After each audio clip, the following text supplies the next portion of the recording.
Hi, everyone, and welcome. My name is Caroline Kohles, and I'm the Director of Health at the Marlene Meyerson JCC Manhattan and the Program Coordinator for the Edmund J. Safra Parkinson's Wellness Program here at the JCC. Welcome to Broadway's Best for Parkinson's. This program is supported by a community grant from the Parkinson's Foundation.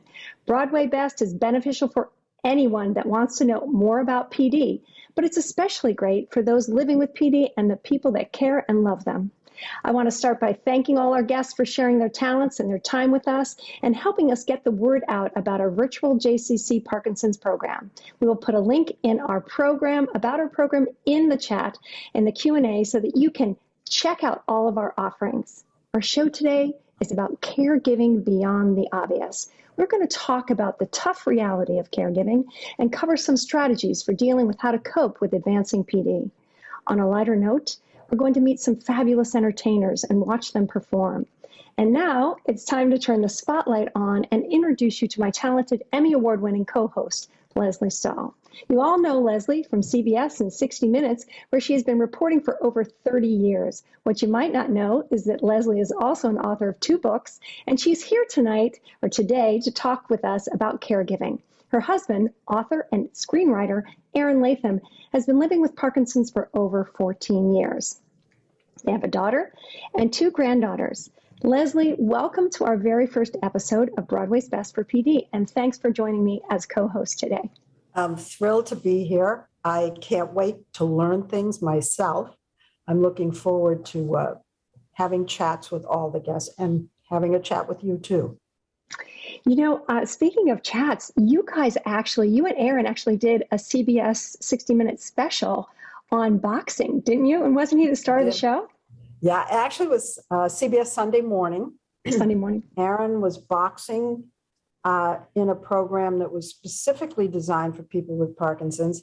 And as he said, it was good for everything related to his disease, balance, obviously, strength, but also a psychology, a sense that with those big gloves on, he was in control. And psychologically, it did wonders for him.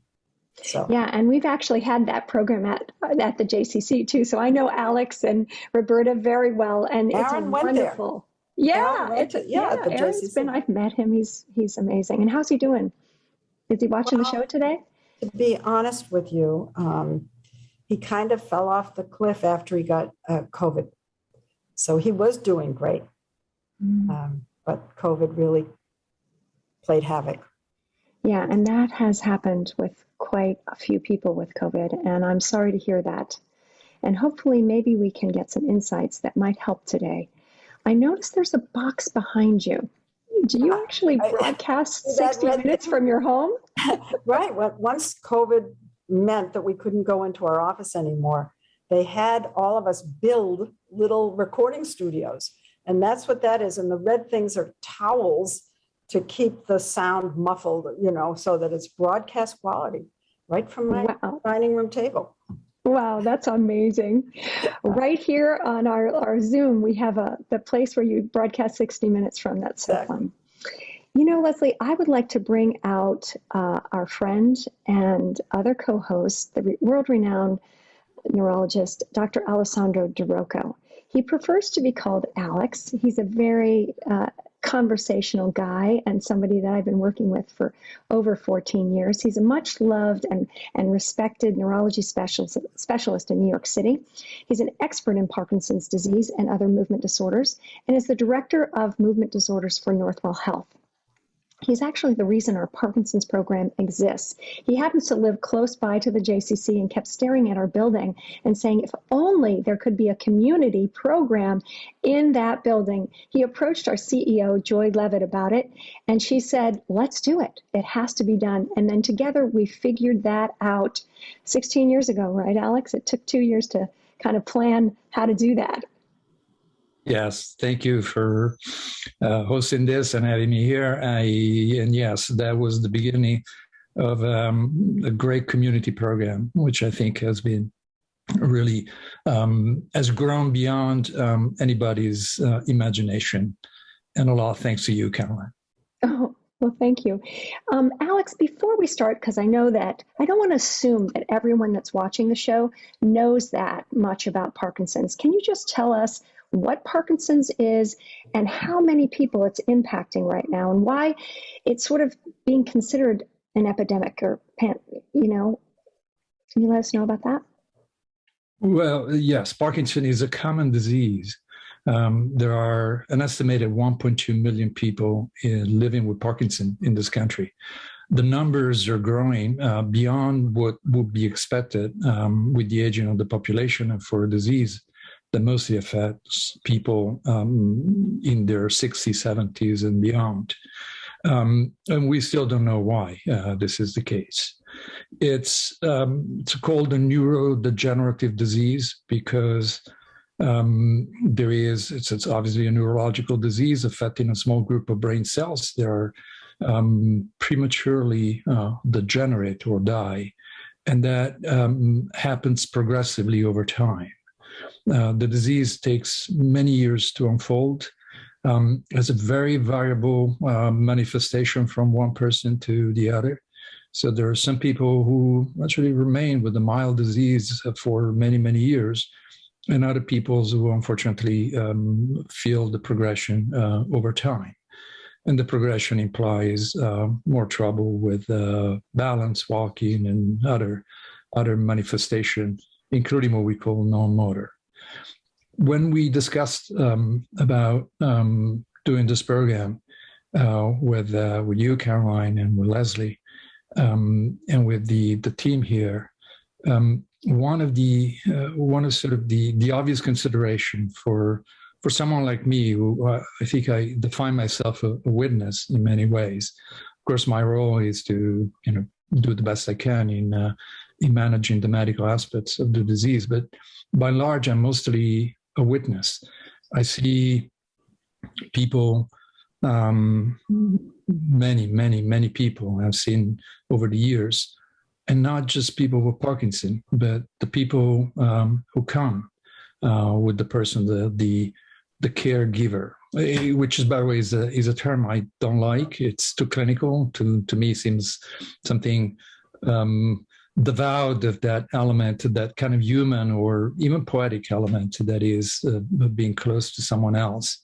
But those are spouses or children or family members, or siblings, our friends, our communities that share the challenges of the disease, especially when the disease passes its first stages, when it becomes difficult for the person to remain independent unless there is someone who can help. And this is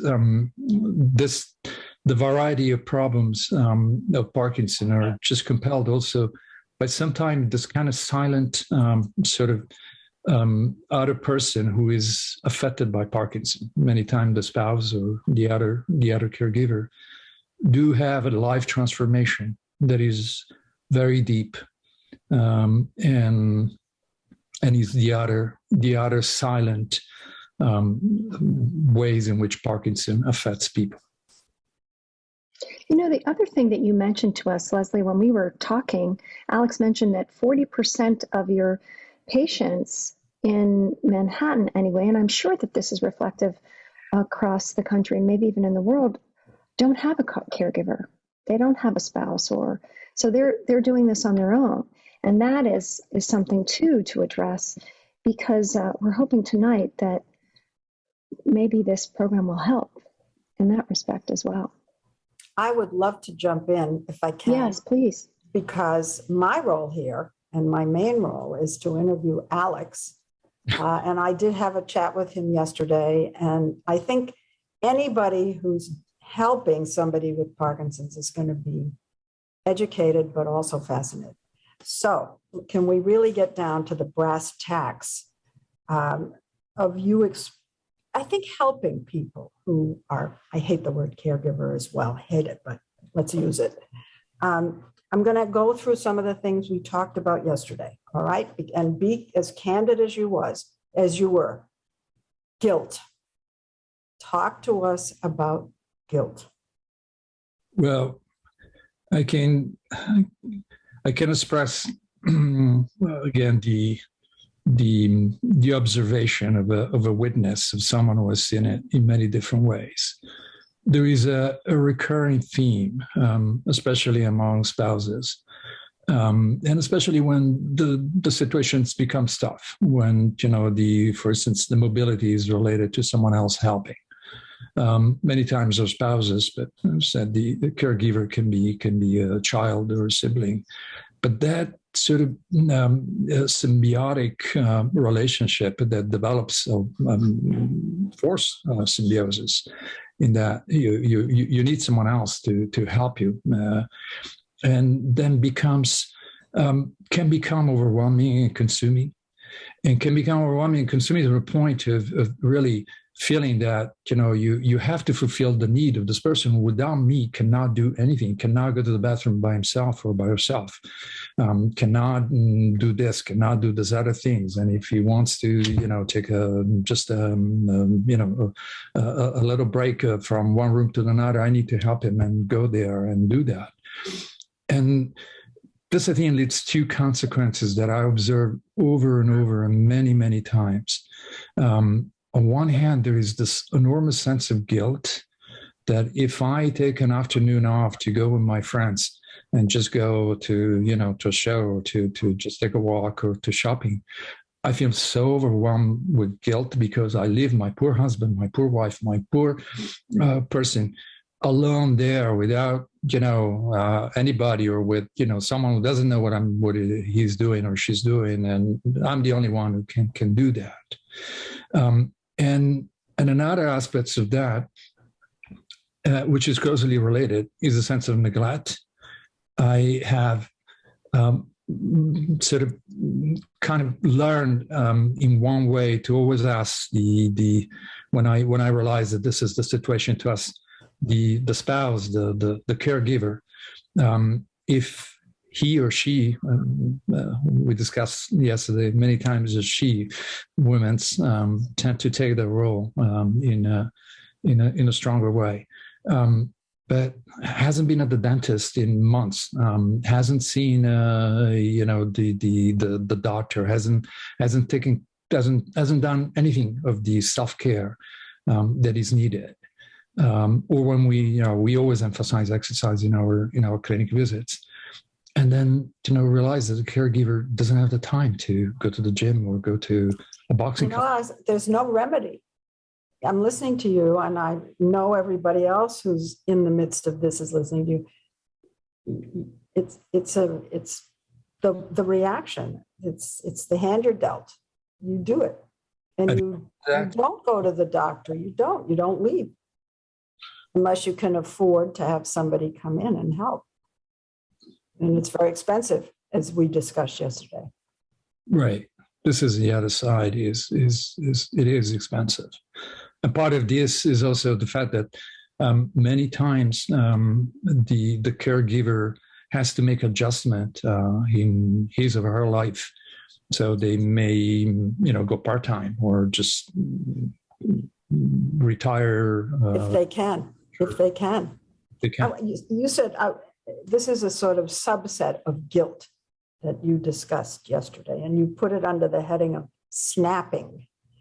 But please talk to us about that, because I think that's a huge issue, and it's hidden. This is one of the hidden issues.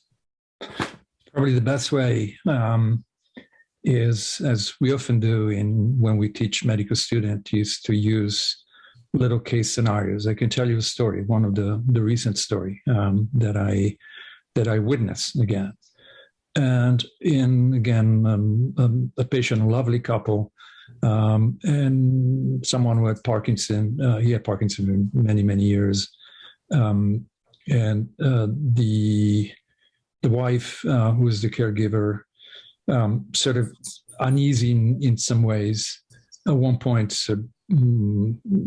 broke out and said, well, when I was inquiring whether he had fallen or not, I says, well, he kind of fell because I pushed him. He fell on the couch, so it wasn't that, but... Yeah, but she pushed him. That was the point. And then she broke out saying, I'm sorry. And I feel, I'm a monster. I can't live with myself. And you should call the police. Call the police? Because she was being abusive. She felt she was being abusive. And there was something really overwhelming in her. And then from there came up, which has come up many other patients. It sometimes cannot be a push, cannot be a physical, but can be kind of a little outburst, a little, I can't take it anymore. Or I told you a million times not to do this. Or why do you always do that? And that is something that I'm sure happens more often than I even hear about. And that I'm sure is overwhelming, and it brings a lot of sense of guilt again. Yeah. And my sense, many times my instinct is to sort of reassure, that no, we're not going to call the police. Well, do you tell the caregiver that they should go see something, that they should talk to a psychologist or psychiatrist? Right. That's often the case, when we realize that, or a social worker can be very helpful, both in terms of counseling and in terms of finding resources. And sometimes just a little outlet like the one that we were discussing before, just taking twice a week, one afternoon off that is just for yourself. And as we all know, if we are in a better mental, psychological status, we are better caregivers, or we are better doctors, or we are better journalists, or we are better people. And when we are stretched to the extreme of our sort of resilience, then when we can be effective. And naturally, it's an act of love in many ways to take an afternoon off. It's an act of love. You and I are at somewhat of a deficit because we don't know who our audience today is. But, and you had mentioned it could be a spouse, it could be a child, it could be a sibling. And we also don't know at what stage of the disease they're at. And what I have found is that for most of my husband's disease up until now, I haven't even felt like a caregiver. And that's why I didn't like the word. What do you mean caregiving? Because he was fairly independent, not totally, but fairly. But then you get to the later stage, and we don't know what stage the people who are listening to us are at. And I suppose you have to talk to people differently as the disease progresses, obviously, right? That's true. And there is also, I think, a psychological dimension of projection that is important. Let's say you just been diagnosed with Parkinson, and you're the spouse or the partner of someone just been diagnosed with Parkinson. And of course, your mind races to the worst case scenario, which may never happen. Some people actually managed for many, many years, and that's been your experience. That you just live together, one of the many challenges of life. And of course, it's never easy, but the element of like really physical assistance or beyond may never happen. Still, you're a partner, you're a caregiver in a different way. You're psychologically working and living together this. Or it can be at the unfortunate stages of the disease. And again, not everybody gets to those terrible stages of the disease. Those where the physical disabilities compound with trouble with thinking, with nightmares, hallucination, and so on. And that's frightening for anyone when the day is diagnosed. The mind races to some images of that sort. But sometimes it happens. Many times it doesn't happen. Many times people never reach that stage. But when he reaches that stage, for those people who reaches that stage, it can be really overwhelming. And it can be overwhelming for the person that has Parkinson and the person who's helping, who is a caregiver. I want to ask you something that we confronted, and I think a lot of people confront in the beginning, and as you said, for the longest stretch of the disease. And that's convincing the patient to go and box or go and dance or go to the JCC. They don't want to. And you know that when they get there, they're going to love it. You know they're going to, once they start, go back and back because they want to. So what's your advice on sort of nudging the patient to go at least try these things? Well, I'm glad you used the word nudging, because that was something that I'll be discussing. Well, I'll answer by saying that there has been a transformation in our understanding of the disease in the past 15 years or so. And up to 15 years ago, not even physical therapy was recommended for Parkinson, because there were two assumptions. One, that the disease is progressing anyway. Two, physical therapy is not going to help reverse something that is progressing and may not be safe.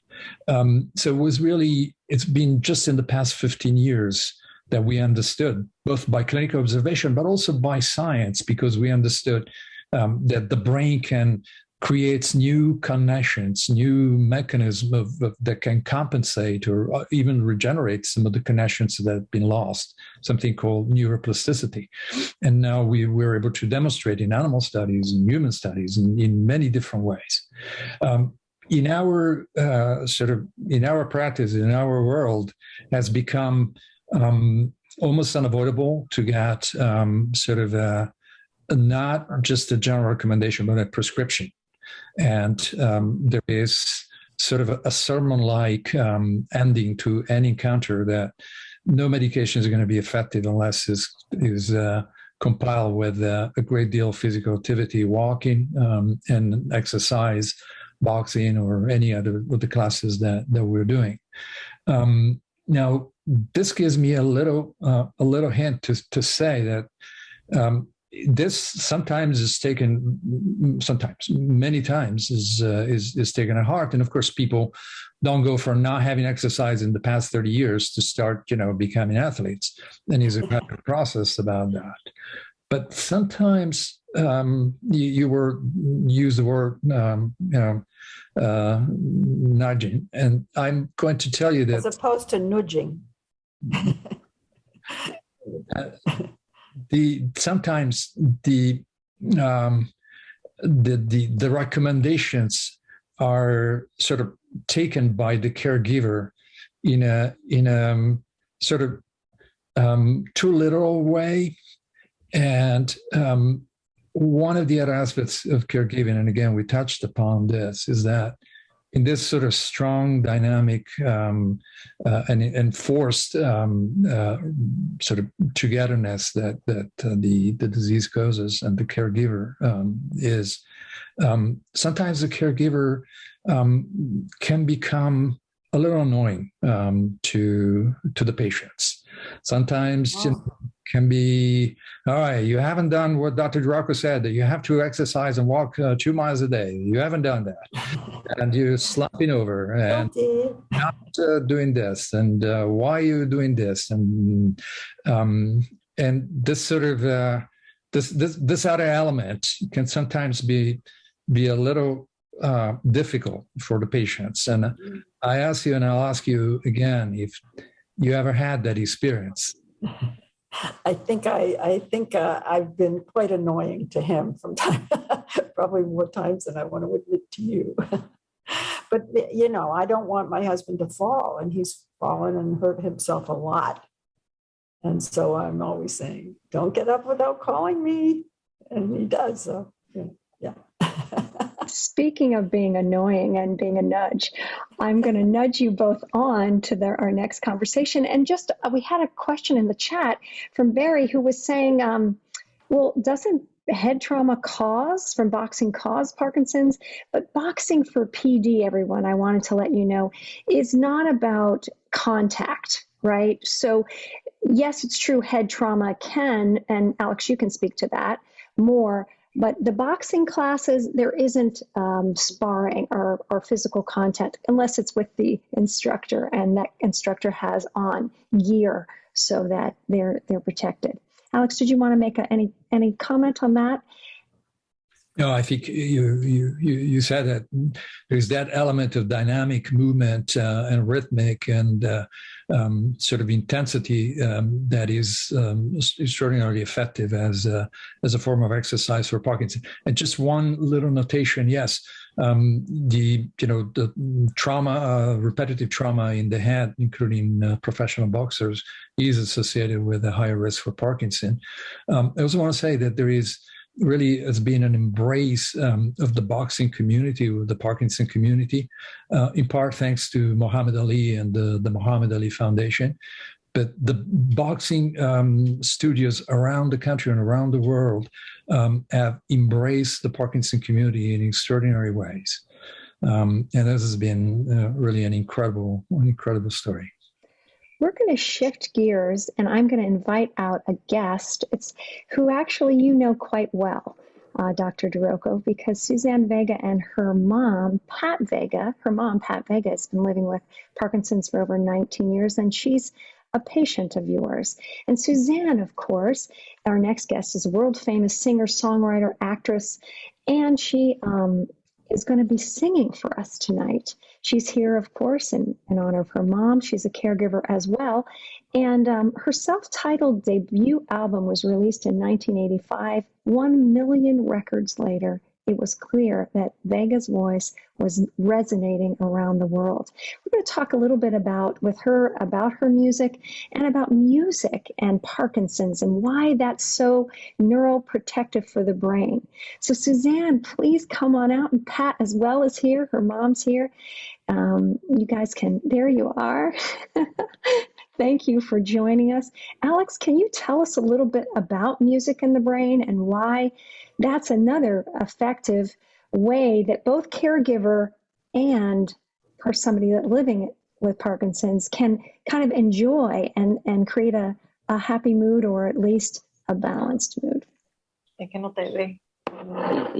That's one aspect is the mood, but there is something I think that goes deeper into really the mechanism of the disease, which you probably have witnessed innumerable times in your classes, in your near classes. The music starts, and people who can barely get up from a chair are able to do movements and establish, patterns of motor activities which are unimaginable without the music. And this is because one of the challenges in Parkinson is that the ability to generate movements that have a certain rhythm and a certain timing associated with that is challenged. And music does just that. When we all, hear music and we start moving at those elements is because, we synchronize our brain and our motor system to the beat of the music. And music has been a facilitator in movement, so that we now have discovered can be an extraordinary asset in exercise and rehabilitation. Lesley, from one caregiver to another, although we don't like that term, do you have any questions for Suzanne before we hear her sing? Suzanne, I can't actually see Suzanne, but isn't what Dr. Di Rocco was talking about important to hear? That all the other caregivers are experiencing guilt, and we're sometimes a little overbearing, and maybe we get angry, and then we have the guilt because we've overdone it. I found this very helpful. What about you? Yeah, I found it interesting. I am a caregiver, not in the more hands-on kind of way, because my mother has aides that are there with her 24 hours that are much more hands-on than I am. But what I try to do with my mother is I try to be there emotionally, and I listen to what she needs, and then I try to be her advocate. And that's really where I do the caregiving. I try to be there emotionally, and she's very articulate. When she's on her meds, she can tell me exactly what she needs, who I need to speak to, because sometimes she needs me to intervene, to help. And so that's where I'm able to give. So I don't think I feel the same kind of guilt that someone, if I lived in the house with her and I was there day in and day out, I still go on tour and that kind of thing. So I think I may feel a different kind of responsibility than you do. But Suzanne, you bring up something really wonderful, which is that it's like the family is like a team, right? And Alex, it's something you recommend, get your team in place. And even if you're living by yourself, who is on your team, whether it's friends, whether it's, as you said, caregivers that you hire, it's important to assemble a team. Wouldn't you say, Alex? Do you want to comment on that, or Lesley? I think sometimes, for instance, older couples don't want to bother their children or grandchildren. They don't want to share the burden, and I think that it's understandable. On the other hand, the help is needed. Otherwise, sometimes the situation is not manageable. And the same as you were mentioning, 40% of people in New York City are single people without a traditional family. And that team can be the network of friends. And someone is good with the computer, and someone is good with money, and someone is good with exercise, and someone makes you laugh. And I think that's the way in which we, in a way, it's true for all our lives, but especially in a moment in which life takes a more difficult turn with Parkinson, that's really important. Well, Suzanne, I think it's time, Lesley, unless you had one other thought. Can't wait to hear Suzanne. You sing. You recently completed the show Off-Broadway, Bob, Carol, Ted, and Alice, and you have a new album released in 2020. What's next for you before we hear you sing about that? Do you have some shows coming up? I do. I just started touring again last week. That was exciting and a little strange. It was my first time performing in 2 years since COVID had started. And so it's been kind of thrilling. I've got a couple of dates coming up in New Jersey on October 14th and the 16th. In Red Bank, New Jersey is on the 14th. Collingswood, New Jersey is on the 16th. If you want more dates, you can go to SuzanneVega.com/tour. And so I'm performing on and off throughout the next couple of months. And that is super fun. Well, we will put that in the comment section so that people can link to that. And the opening song of Suzanne's album, Solitude Standing, was an a cappella piece, Tom's Diner. And that is what she's going to be singing for us now. We're all going to go off camera so the audience can focus on you, Suzanne. Thank you so much for, coming on the show and sharing your music with us. Sure. And I'd like to give this song, dedicate this song to my mom. I don't think we saw her enough just now. I'd like to show her again because we didn't really get to see her before. So yeah, she's laying down. I'm not sure if you can see her. I can't see her. No. So yeah, she's here. She's here. She just gave a peace sign. Oh, okay. There she is. All right. Yeah. So she's with you. All right, great. So I'd like to sing a song. It's called Tom's Diner. And here it is. It's a song I wrote a long time ago. I am sitting in the morning at the diner on the corner. I am waiting at the counter for the man to pour the coffee, and he fills it only halfway. And before I even argue, he is looking out the window at somebody coming in. It is always nice to see you, says the man behind the counter to the woman who has come in. She is shaking her umbrella, and I look the other way as they are kissing their hellos, and I'm pretending not to see them, and instead I pour the milk I open up the paper, there's a story of an actor who had died while he was drinking. It was no one I had heard of, and I'm turning to the horoscope and looking for the funnies when I'm feeling someone watching me. And so I raise my head. There's a woman on the outside looking inside. Does she see me? No, she does not really see me, because she sees her own reflection. And I'm trying not to notice that she's hitching up her skirt, and while she's straightening her stockings, her hair has gotten wet. Oh, this rain, it will continue through the morning as I'm listening to the bells of the cathedral. I am thinking of your voice and of the midnight picnic once upon a time before the rain began. And I finish up my coffee and it's time to catch the train. Thank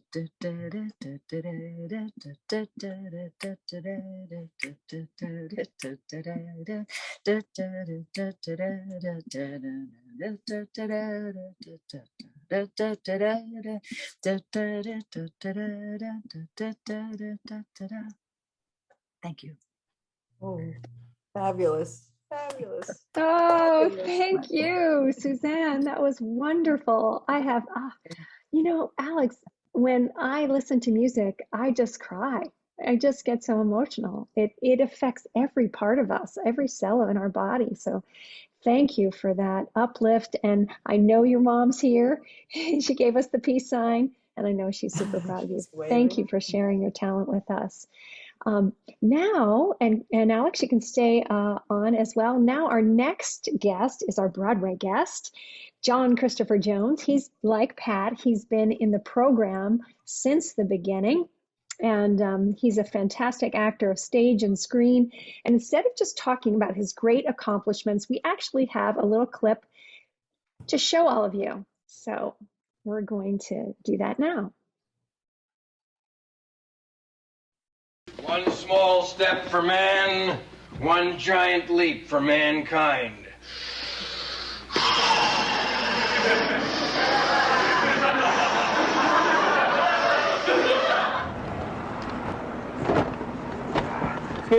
Excuse me, Father? Oh, no time right now, son. Try me tomorrow. Listen, I happen to be a guy with problems. So join the crowd. Life is full of unforeseen hazards. Ladies, where are you going? Mrs. Tretwell. Stop the movie! Stop the movie! Nothing, and nothing. Don't tell me. It's one of your statues. What about this? What do you mean, this? It's a strobe. You're wrong. All of this before is the strobe. This is me saying his name to him. Oh my God. Oh my gosh. Chris, welcome. Mary Beth, welcome to the show. Chris is living with Parkinson. He's a long-term participant in our JCC program, and he's joining us with his lovely wife, Mary Beth Kudal. She's a kindergarten teacher here in New York City, and they live in New York with their 3 kids, Charlotte, Catherine, and Hayden. Mary Beth, can I start with you? I understand that when Chris was first diagnosed, you were understandably very angry. In fact, Chris said you sort of carried the anger for the family. I don't want to be known as the angry woman, but it was one of many feelings I had at the beginning. I think the reason for that might be that I didn't feel anger. Yeah. So she supplied the anger for the both of us. So, I think there is that sense that Parkinson's, if one person, like a Calder mobile, where one person is in sync, the other person makes up for the out of sync part. And so he wasn't feeling too emotional about it. And so I kind of took on those emotions. And I kept saying to her, you can't be angry now. This is the early stages. These are the good years. Yeah. Plenty of time to be angry when I can't get out of bed. Yeah. Lesley, I'm curious about if you felt something similar when you heard the diagnosis, or. Everybody's different. I hate the word, you're doctor, you're going to have to come up with a better word than caregiver. But I think we take the cues from the person who has the disease, whatever it is, whether it's cancer or whatever. And my husband didn't want me to get emotional about it. He didn't, and I didn't. And I think we kind of went on with our lives as though it wasn't there, even though it was there and we both knew, but we rarely talked about it. We would go to the doctor, he would take his pills, but we didn't talk about it.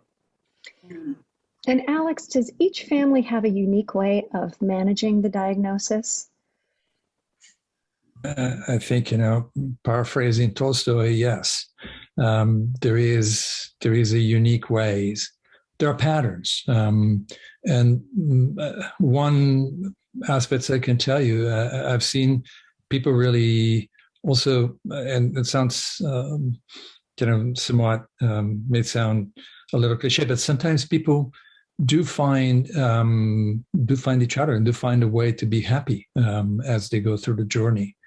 And there is an element of discovery of the other person. You may be, married to the person for a long time, but that closeness in a moment of crisis sometimes can really highlight. So I think that there are many different ways. There's no pattern. And I think that, and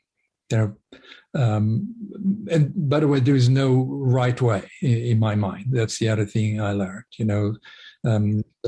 Some people just cannot be, able to give certain things, but are able to give in other ways. So there's no right way, no perfect way. There's no the perfect caregivers or any way, but there are unique ways. I think we also felt a feeling of relief of knowing what it was. There was that. And having 3 small kids, we just wanted to keep the focus on them as well. And anytime I think someone has a big diagnosis, you worried if everyone would get enough attention, if you and you and you and you, everyone and me would continue to get some attention. I mean, people would ask, "How's Chris?" to me. And he was standing right over there. I would say, "Go ask him. He's okay." So I think there was that wanting of attention for the kids as well. But, thank you to the JCC, because I think he's been so great for so long because of all of you. It was great having something to look forward to every day. Yeah. Mm-hmm. That's really important. And routine and creating a routine. I know that that's helpful for both the caregiver and the person living with Parkinson's. It's helpful for medication. It's helpful to just establish a routine and to have something to look forward to. And I remember, I have memories of Mary Beth and Chris and I dancing at the Parkinson's Walk when I was presenting Mia. So Chris, how did you find out about our program, and what kinds of things have helped you the most through the years? I don't know, to be honest, but I think it must be because we had a pool membership to the JCC. And I heard of it through that. And the swimming was so wonderful. Yeah. And I think that that's one of the things that Joy Levitt, when Alex and Joy talked, was this is part of the community center. And Lesley, I've heard from people that I've interviewed that live with Parkinson's, just continue with your life. They keep saying that over and over as advice to people that are first diagnosed. Don't let it stop you. Keep going. Keep trying new things. Keep experimenting. And have you found that to be true with Aaron, that you just kept going? Absolutely. But as I say, I took my cues from him. And that's what he wanted. He didn't want to talk about it. Fine, don't talk. Didn't he write a play? Didn't he direct a play that had two? He directed that had 2 actors with Parkinson's in it, and with Alex Montaldo, who is the boxing instructor, as the lead, because he's also an actor. And they brought in 2 people with Parkinson's to be in the play, and it was we raised money for the boxing program for Parkinson's. But the fact that these two people with Parkinson's were in the play heightened the emotion. The audience, it made the play all the more impactful, important, even fun to see them doing such a good job on the stage. Now, Alex, can you talk about that? Do people living with Parkinson's, is even the medication, does it heighten creativity? Because there's an awful lot of very creative people in our program, I know, for sure. Well, we have discussed it many times, in which, in some ways, you can think of Parkinson like, a force restrainer, not just of the physical movement. Many times people use the metaphor of having a jacket that is too tight, or something holding, or a belt holding that, but something constricting. And I think that is also often used in describing some of the psychological expression.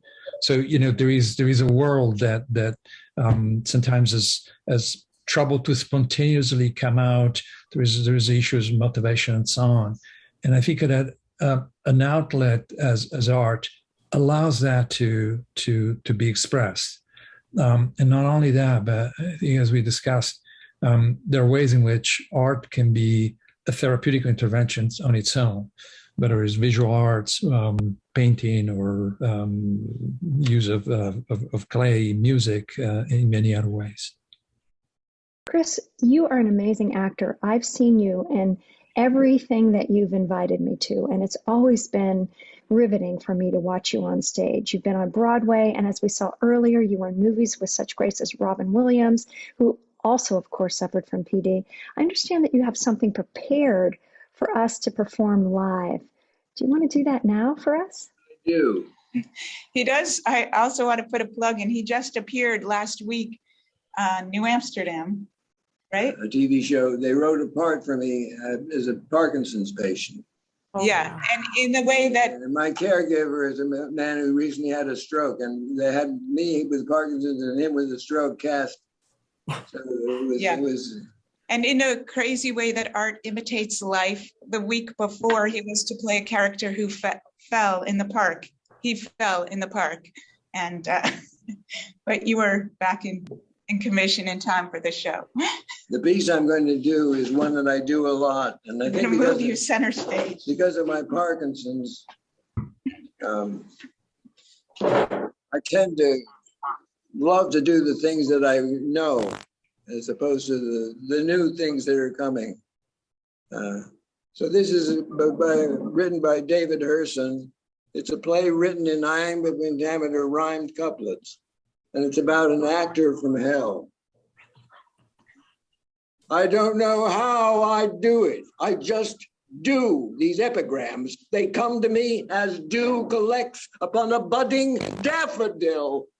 A curse, a blessing, call it what you will. It's mine to bear, this genius of the word. Did I say genius? I think it's absurd when people call you that. Don't you agree? To us, it comes like breath, so naturally. It seems like sorcery to those below. I cite that telling phrase from Cicero, De bonum est, dis bonum est. Oh, shit. Well, anyway, you get the gist of it. I do love Latin. Does it show? It's true. I'm something of a scholar in it, too. I've read them all. Yes, even I'm impressed. From Cicero to, all the rest, whom I can quote in full without abatement, but I digress. Thank you. Oh, my God, that was amazing. Bravo! Bravo! Oh, my goodness. Wow. That's amazing. Thank you so much. Before we go, Alex, you had talked about theory of mind, and you also had talked about the lack of gratitude that sometimes happens with people living with Parkinson's. Can we touch on that? It doesn't happen with every person, but... Well, more of the perception of the lack of gratitude than the lack of gratitude in itself. there is, and again, for the more complex cases, when the caregiving is both physical and emotional and constant, there is, of course, a lot to do. And many times people, the caregiver feels that there is not the sort of the human reward. There isn't that, oh, thank you, I love you very much, and you've done that. And this may be related to two aspects. One is the facial expression with someone with Parkinson is less expressive. And so that the kind of sort of modulation of emotion through a smile, through a gentle nod, may be lost. And actually, many times a person with Parkinson thinks that he's smiling or that he's expressing that emotion, which doesn't appear or is now recognized. Another aspects of it is that sometimes, and again, this is in more advanced stages of the disease, sometimes one of the sort of the psychological changes induced by the loss of dopamine, induced by Parkinson, is that there is a difficulty in sort of recognizing, understanding, and interpreting the other person feeling. It's something called the theory of mind. So the theory of mind means, I have a theory of your mind. As I'm talking to you, interacting with you, I have a theory in my mind of the way you're reacting to me or interacting, or I'm just reading you. That is many times impaired in the more advanced stages of Parkinson. So the person may not read the tiredness or not sort of be aware of all the efforts that are made by the spouse or by whoever is helping. Sometimes even paid aides report that to say, well, you never say thank you, or she never smiles, she never understands how nice I am, or so on. And again, there isn't anything really we can do actually there is something very important, is to understand and recognize this, and to be sort of mindful, and sometimes actually express that. Because when you actually express that, then the person say, yeah, of course I'm grateful. Of course I love you very much, and I'm grateful for all you do. But this may not come spontaneous, and this can add on to the sense of fatigue and tiredness and helplessness sometimes that someone who does the harder aspects of caregiving may feel. It's a great tip, isn't it, Lesley, to just sort of include gratitude as a practice, because that theory of mind may occur where the person living with Parkinson's isn't able to empathize as much just due to the lack of dopamine. It's not their fault. It's not that they're not doing it, but they have that mask that right, where there's no expression a lot of the time. Well, speaking of expression, we are almost out of time, but before we leave, we have a special treat. I cannot wait for you guys to both meet Ian Feurtado. He's joining our team at the Marlene Meyerson JCC in partnership with the Friedberg JCC, and he's going to be teaching something called Drum for PD starting in October. And it's a great program for caregivers and for people living with Parkinson's. Rhythm and beat. Alex, can you just talk a little bit just about rhythm and beat and why that's so important from a neurological point of view? And then we'll have Ian take it away. Well, it ties to what we were discussing about music. A key component of music is rhythm. And this really goes to the core of some people's difficulty in moving, in walking, in executing certain basic function of life. And the observation that people can move to the beat of a drum, and can beat of music, is really something that is important in many ways, and probably also will be important for us to develop, and is important for us as we are developing new ways, new modalities of rehabilitation and intervention. So it's a great and non-toxic way, no side effects usually. And I would think it would be great for your emotions. If you're feeling frustrated, right, Ian? You can just get it all out on the drum. So we're going to let you take that away. Thank you so much for being here with us today. Thank you. Thank you so much for having me. I'm really happy to be here and really happy to just be an addition to all of the talent, all of the knowledge, all of the information that's going around. My name is Ian Feurtado, and I teach a class called Drum for PD that I will be doing with the Friedberg JCC, and I'm so excited to be here. I've been teaching this class for about 4 or 5 years now, and one of the things I hear is that not only is it beneficial in terms of just really monitoring and maintaining, the symptoms of Parkinson's, but it's very invigorating class. When you could do something that's, both beneficial to the physical and the mental, I think that's like, you can't really match that kind of experience to a lot of things in this world. So I'm really happy to share that with all of you. Okay, so I'm going to do a quick, a quick example of what this class is like. And I know all of you may not have the same setup, but at home or wherever you are, you can just use your hands and your thighs, or even if you have something, utensils nearby, you can use like your bed or your desk. But just for an example, say for example, if I said down and up, we just go down and up and down and up. So when I go up, you just quickly clap the hands, okay? I'm going to be doing it with the drums, but feel free to play along using your hands with that same motion and that same rhythm. All right, I usually do this with music, but we're going to do it a cappella. That's the best way to warm up to this class, so you guys get a really good feel of how this class goes down. All right, so without further ado, let's get started. All right, I'm going to start off nice and easy, and then we're just going to slowly build as we keep moving along here, okay? So here we go, sitting nice and tall. Remember your posture, very important to have good posture. And I'm just going to start nice and easy. So when I go on the drum, you'll go on the thighs. When I touch sticks, you'll clap your hands, okay? Starting nice and easy, here we go. And 1, 2, 3, 4, alternate, and 1, 2, 3, 4, down, up, and 1, 2, 3, 2 down, 2 up, and 1,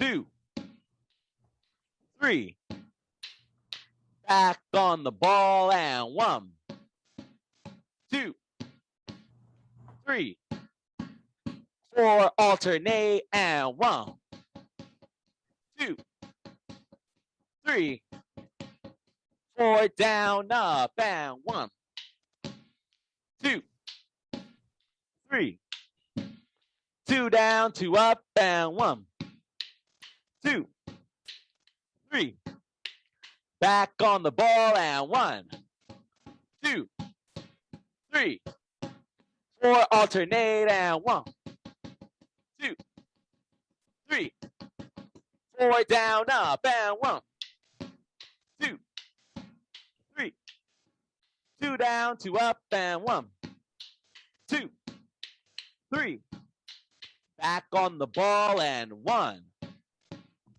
2, 3, 4, 5, 6, 7, 8, 9, 10, alternate, and 1, 2, 3, 4, 5, 6, 7, 8, fast as you can.